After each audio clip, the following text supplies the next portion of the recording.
The year 2025 is gradually coming to an end. As the year winds down, we take a hard look at the state of the Nigerian nation, from politics, the economy, to security, as well as the pulse of its people. From the rising cost of living to the deepening insecurity, from youth-led protests to political realignments, 2025 has indeed been a year of reckoning.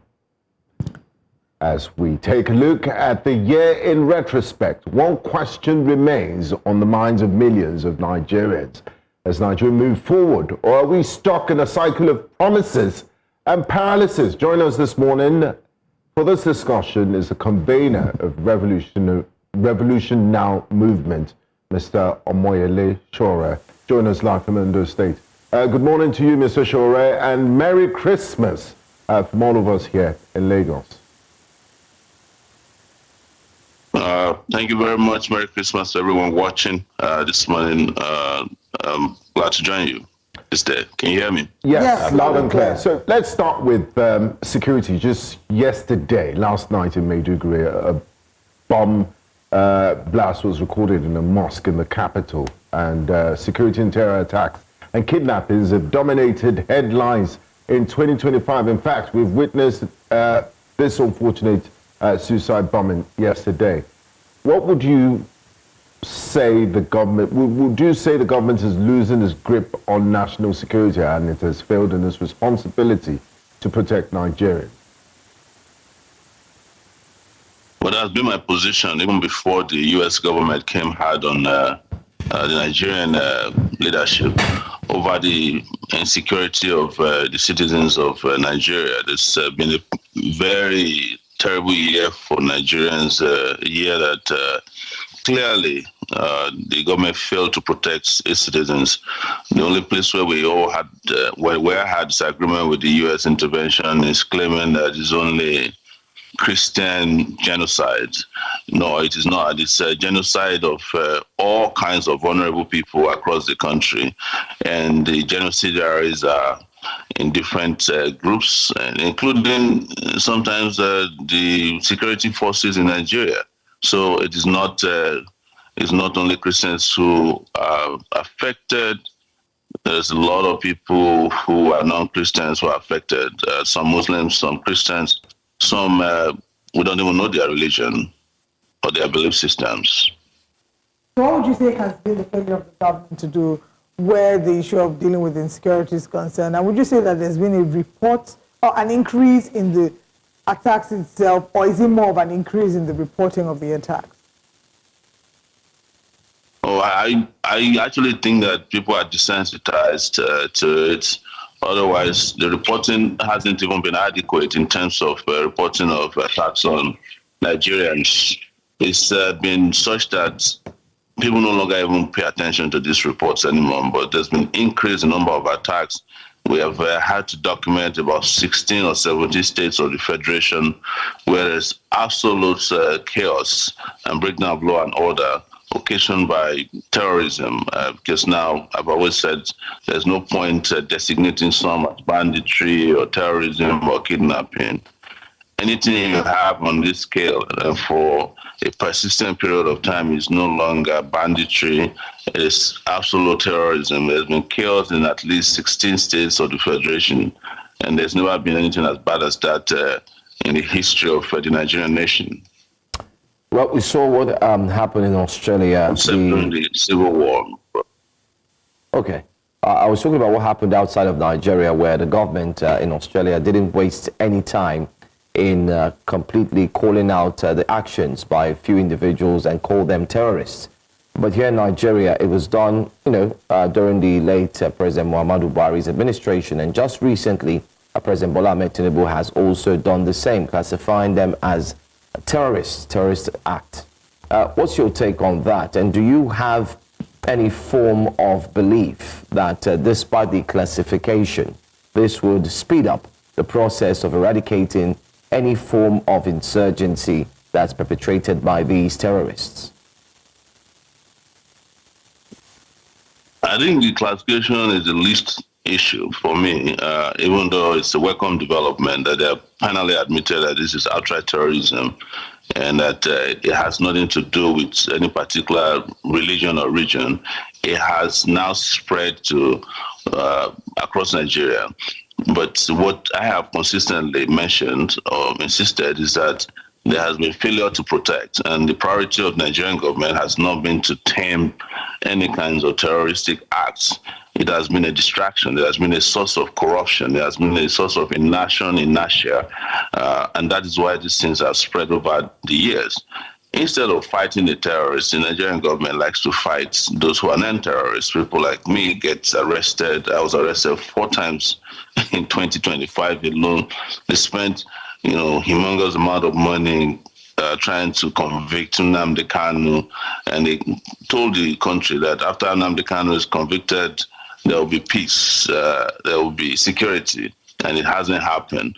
And then you imagine what they had to do when there was a coup plot a coup attempt in the Benin Republic. Suddenly, you found out that Nigeria had an air force, but we have not felt the impact of that air force in curbing terrorism on our own soil, which is here in Nigeria. So that is the reason why I said the greatest crime of the Nigerian government, the leadership of Bola Tinubu, is lack of initiative, competence, and some of it has to do with how they are playing politics with the life of Nigerians. For instance, I spent the entire year telling them that you need to bolster the police force by rejigging the leadership of the police. You went to put a spent force there who was supposed to have retired and tired, and the police has probably the highest population of security agents in the country, but it has zero leadership. It has no capacity to intervene in matters of internal security. It has been reduced and degraded, and it has something to do with leadership. It's, maybe we can say funding is part of it. We don't play politics with security and expect the country to be secure. And you've seen that. You mentioned Australia. The difference between when there are terrorist attacks in places like Australia, US, and other countries is the degree to which they respond immediately. But here, there's zero response.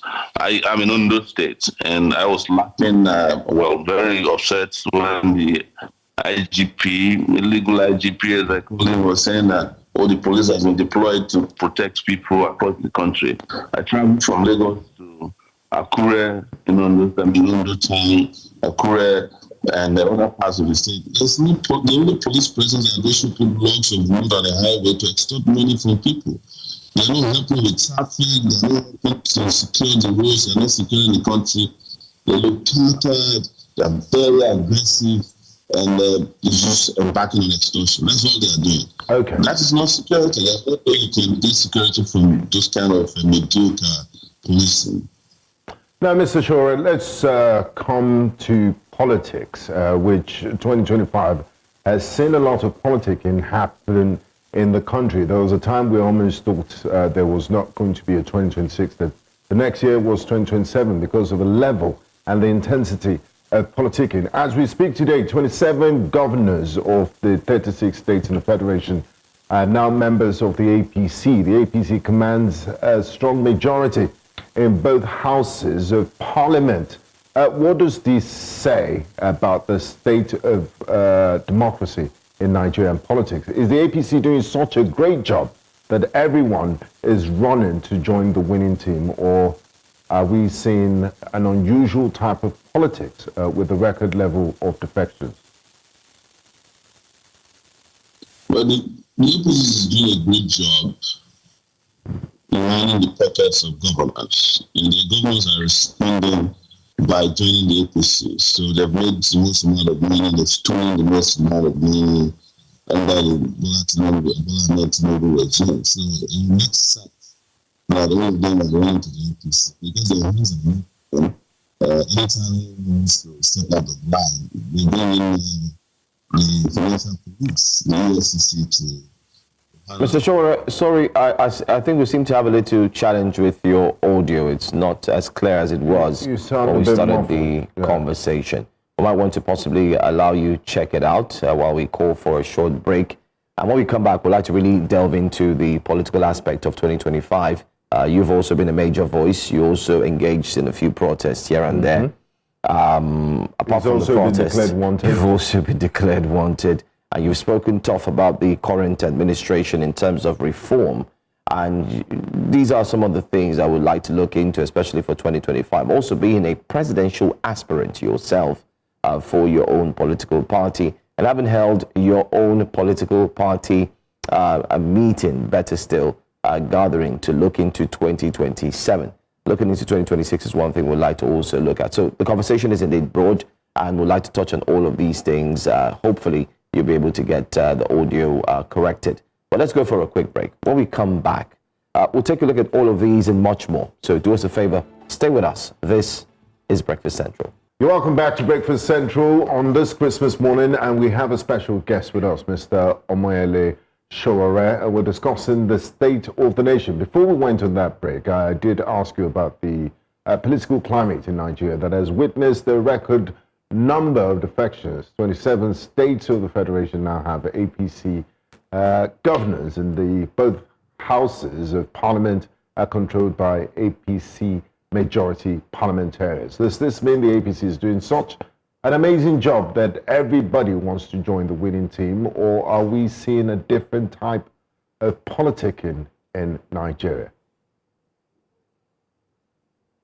Well, when I was speaking to the fact that the APC is doing a great job helping governors line up their pockets and also protecting them from any kind of scrutiny or accountability by ensuring that anybody who is in the APC is not, asked to account for the spending. So, do you have any examples sorry to interrupt you.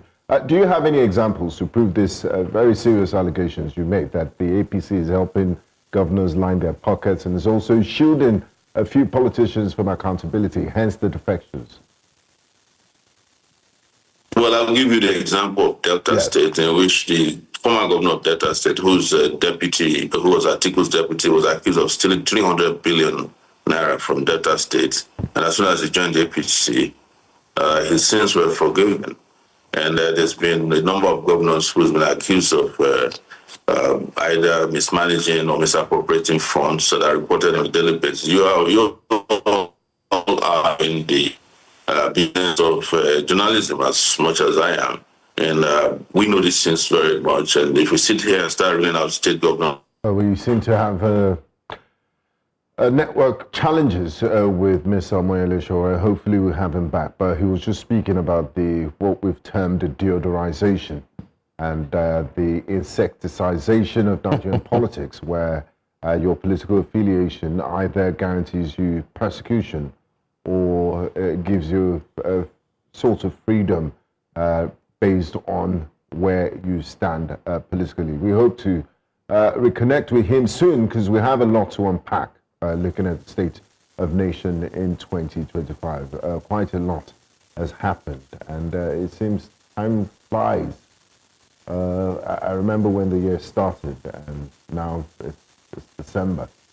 Absolutely. Well, hopefully our prayer is that 2026 is a better year economically and politically for the generality of Nigerians. We want a Nigeria that works, regardless of party affiliation. That's the yearning and aspiration of most Nigerians, if I may speak. Absolutely. I think from December 2024 up until now, which is 2025, everyone will be asking for one thing, which simply is the basics. Medical, power, and not forgetting to remuneration in terms of salary. But Mr. Sowore is back. Sure, if you can hear us, I would like you to go on with your point. You said you do have a few examples for us. So please go ahead. So I mentioned the example of the former Delta State governor who was accused by the EFCC of looting over 300 billion naira. And as soon as he joined the APC, his sins were forgiven. And I said there's been a lot of reporting on state governors, even through GovSpend, who are locating contracts to themselves through fictitious companies or companies of cronies across the country that are documented. So we don't need to look too far. That is the reason why The policy is to shield those who are close and is to expose those who are not. If an Abubakar Malami were to be in APC at this time, I can guarantee you, and I'm speaking of what I know, that he will not be spending Christmas in detention. Even though I believe that Kama was going to catch up with that one for a long time. I'll be talking about his corruption. Mm-hmm. But I also know that the political party known as the All Progressives Congress doesn't have any problem with corruption. It's a party that came on the back of corruption, that's lived through corruption, and that breeds and eats and exists based on corruption. But like I said, the Nigerian people are not decamping. That's the good news. Okay. And if we play our cards right, they will be shocked that 27 governors are less than 200 million people. All right, Mr. Omoyele Sowore, you're not, in other words, you're not bothered about the movement of governors to the APC, what many have termed the one-party state movement, which has elicited fears and worries from various political corners. One thing that I also want to ask you about is the fact that we haven't seen persecution of persons who have been called or have touted to have, stolen funds, taken money, apart from the former Attorney General of the Federation. What do you make of this? I mean, take for instance, this year alone, we did see the incidents that took place, especially in Kogi State, and many were expecting that the EFCC will push ahead to ensure that justice has been served, but nothing has been done yet. Yes, that's what I said earlier. The APC is there is a big umbrella for the corrupt, and it's a basket for those who are not in the APC.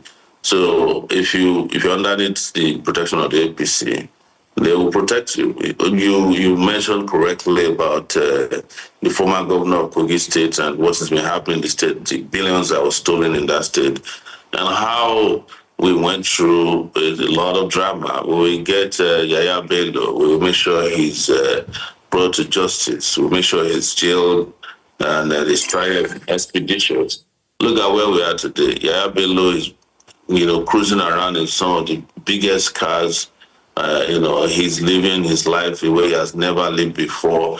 He's a co-governor, if he's not the real governor of Kogi State, because the result there are differences. But you look at those people who are not in APC. Look at what happened to Natasha Akpoti, the Malamis of this world, and several other persons who are not in APC who have been dealt with at this time.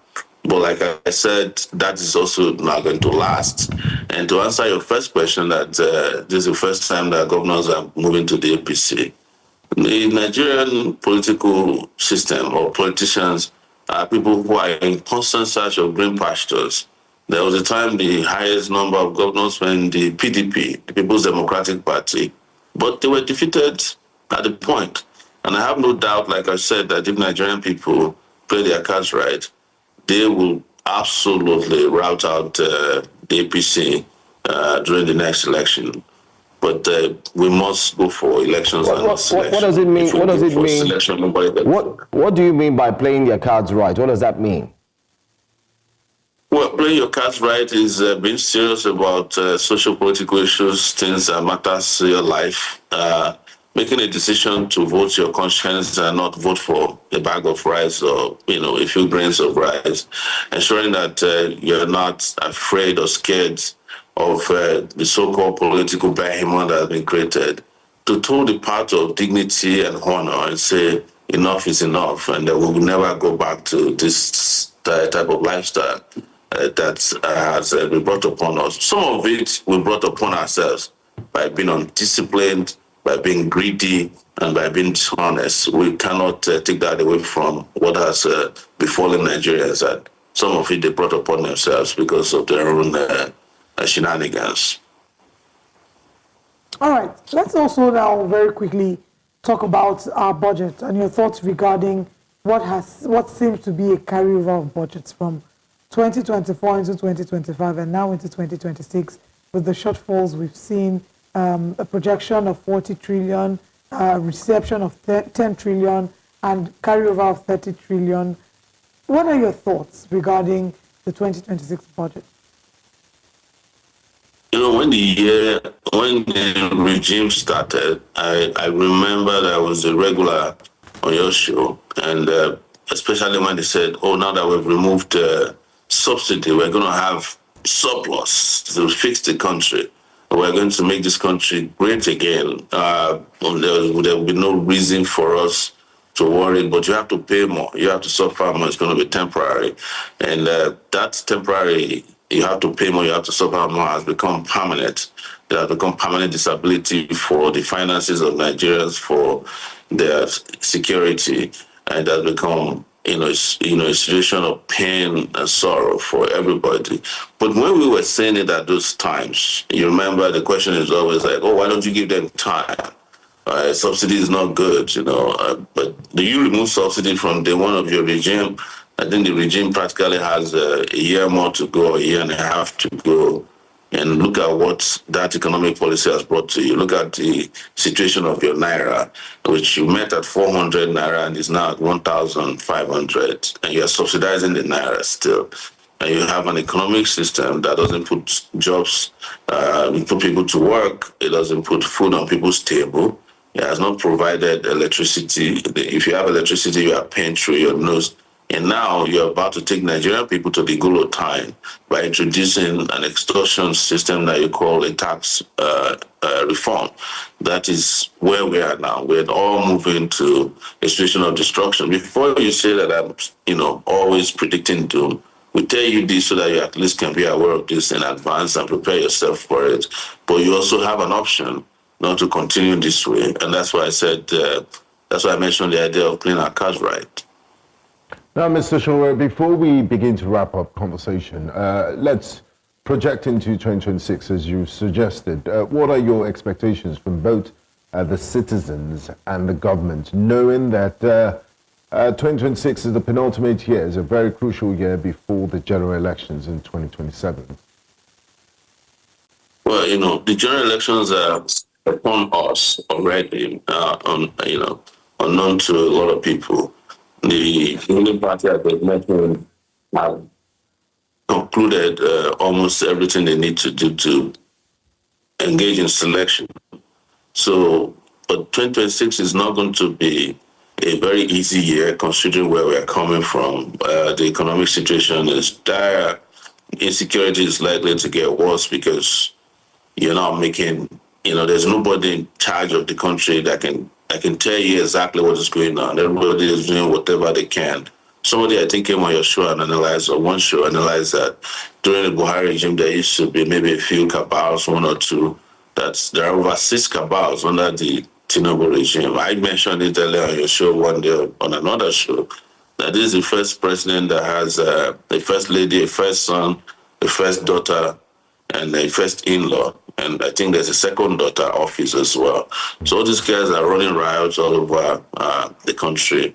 The country is not being governed because even the person who is governing the country, as we are aware, is barely aware of what is going on in the country. Just like we've always had with the Buharis of this world and those other incompetent leaders who have been ruling Nigeria. So again, there's not going to be anything crucial about 2006 except we make it a crucial year. And that's where, our intercession are very necessary. To just declare a year crucial is not enough. You have to make it crucial. It has to be important to our lives, it has to be important to our progress. And anything short of that, we'll be back here 2026 December again. And we'll be saying, 2027 is a crucial year. And it come to pass and nothing has changed in your life or my life. But we can make it a crucial year. And you can do so by following this person that is in front of your screen now, myself, and others who are determined to make it a crucial a great year for Nigerian people. But it's not going to be easy. We have to fight through the ticket that's been, and all the landmines that's been put in place by this regime and the political party APC, who are hell-bent on burying the Nigerian people alive. Thank you so much for spending your Christmas morning with us, Convener Revolutionary Movement, Mr. Omoyele Sowore. We appreciate your insight and thanks for always talking to us. Yeah. And Merry On Christmas. Breakfast Central. Merry Christmas to you. Thank you. If it's merry on your side, I wish you the best. We're in Ondo State, so you can help yourself to a very nice plate of pounded yam to celebrate Christmas. I intend to start knocking on doors very soon. Thank you so much. Have a nice day. Yeah.